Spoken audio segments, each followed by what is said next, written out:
సింహాచలం శ్రీ వారహలక్ష్మి నరసింహస్వామి వారి ఆలయం మూసివేశారు. ఆలయం మూసివేయడానికి ముందు స్వామివారికి ప్రత్యేక పూజలు చేశారు. చంద్రగ్రహణం ముగిసిన తర్వాత ఆలయాన్ని తిరిగి తెరిచి శుద్ధి పూజలు నిర్వహించిన తర్వాత భక్తులకు దర్శనాన్ని అనుమతిస్తారు. భక్తుల సౌలభ్యం కోసం దర్శనాలు 8వ తేదీ సోమవారం ఉదయం 8 గంటల నుండి తిరిగి ప్రారంభమవుతాయి. సుప్రభాతం, ఆరాధనలు, అన్ని ఆర్జిత సేవలు రద్దు చేశారు.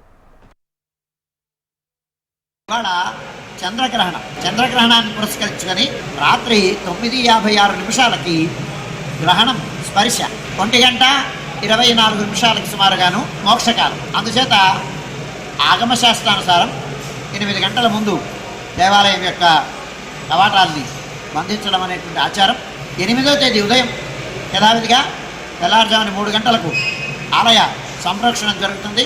ఆలయ సంప్రోక్షణం అయిన తర్వాత స్వామివారికి స్నపన తిరువంజనం అయిన తర్వాత ఏకాంతం ఆరాధనలో బాలభోగ నివేదనం అయిన తర్వాత నిత్యహోమం, సంప్రోక్షణ ప్రయుక్తమైన హోమం, బలిహరణం, మంగళాశాసనం, శతమరగోష్ఠి, తీర్థ వినియోగం అయిన తర్వాత సుసంధిలో మంగళాశాసనం అయిన తర్వాత రాజభోగ నివేదనం అయిన తర్వాత సుమారుగా 8 గంటల ప్రాంతంలో భక్తుల యొక్క దర్శనములు ఆరంభమవుతాయి.